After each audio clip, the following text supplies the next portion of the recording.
Halo semua, Assalamualaikum warahmatullahi wabarakatuh. Kembali lagi dengan saya Imam Buseiri. Nah, kali ini saya akan mereview sebuah film yang sangat bagus menurut saya.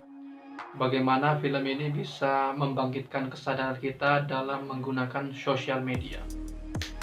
Film ini judulnya itu The Social Dilemma. Film ini tayang di Netflix.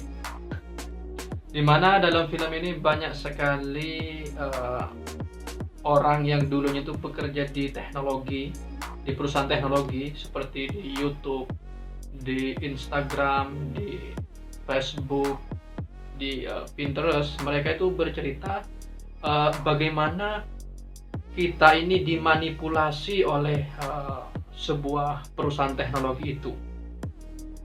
Tentu kalau menurut saya sosial media itu ada baiknya, ada juga buruknya. Nah, di sini para mantan pekerja dari perusahaan teknologi ini bercerita, contohnya seperti bagaimana sebuah perusahaan teknologi, misalnya Facebook, itu bisa mengetahui seberapa lama kita main Facebook, seberapa lama kita main Instagram, foto apa saja yang kita like, terus kebiasaan kita itu bisa tahu mereka. Nah, berdasarkan ini mereka itu menjual data-data ini kepada pengiklan misalnya. Seperti itu. Secara tidak langsung ya kita ini dieksploitasi lah. Kita sadar nggak sih kalau seperti Facebook, YouTube, Google itu mereka tidak, apa yang mereka jual? Nggak ada. Produknya mereka ya kita, seperti itu. Kalau seperti Apple ya mungkin gadget, terus apa ya produk Apple itu? Laptop seperti. Kalau Facebook ya tidak ada, layanan mereka gratis ya.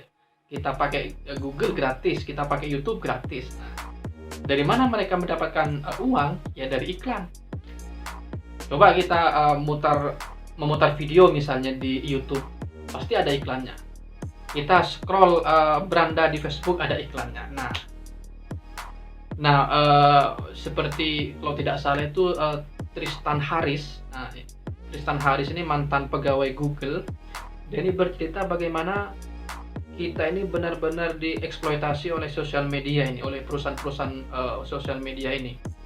Misalnya kita sedang stres atau tidak, mereka tahu. Pasangan kita siapa, mereka tahu.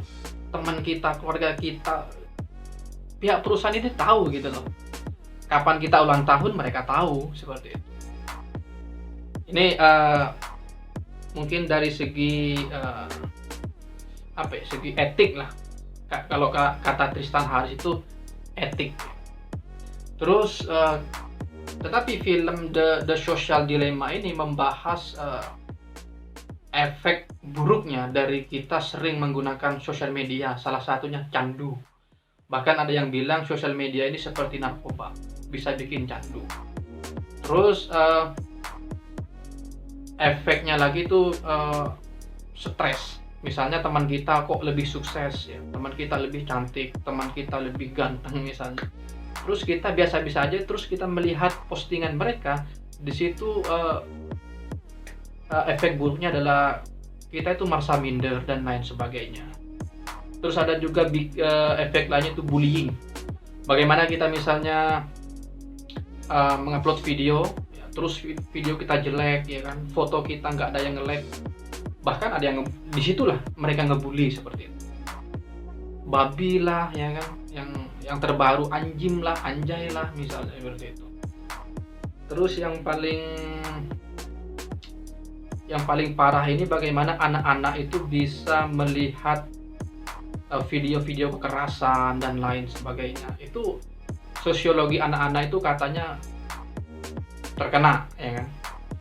Terus yang paling parah ini adalah penyebaran video palsu, berita palsu ya, penyebaran berita palsu. Misalnya yang sering terjadi ketika pemilihan presiden, misalnya golongan A dan golongan B. Golongan A membuat video seperti ini, terus golongan B membuat video seperti ini. Yang belum tentu isi videonya itu, isi beritanya itu benar seperti itu. Contohnya misalnya Presiden A telah ini itu, terus pendukung yang pendukung B itu percaya seperti itu. Disinilah yang katanya sih ya dalam film itu kehancuran demokrasi terjadi seperti itu. Bagi teman-teman harus nonton deh video The Social Dilemma ini, bagus sekali. Kita membuka pikiran kita bahwa dalam bersosial media itu harus bijak dan seperlunya aja, nggak perlu berlebihan seperti itu. Tapi kalau pandangan saya sih, kalau untuk jualan itu bagus sosial media, tapi dari sisi buruknya banyak sekali seperti itu. Bagaimana misalnya data-data kita dijual misalnya, gitu kan. Data kebiasaan kita itu dijual oleh perusahaan sosial media ini seperti itu. Katanya kan. Kebetulan saya tadi baru nonton film ini dan seru sekali sih, memang membuka pikiran seperti itu. Misalnya yang terbaru nih, berita COVID yang menyebar di YouTube, di Instagram, di Twitter, itu kan kita tidak tahu kebenarannya ya kan. Tapi kita disuguhkan berita-berita seperti itu terus, seperti COVID-19 seperti ini, akibatnya ketakutan kita seperti itu. Akibat dari sering menonton video-video seperti itu, kita ketakutan yang belum tentu kebenarannya seperti itu. Banyak sih di dalam film ini, banyak yang diwawancarai, dari mulai petinggi Facebook ya kan, bukan petinggi, mantan pegawai ya, yang Twitter, Facebook dan lain sebagainya.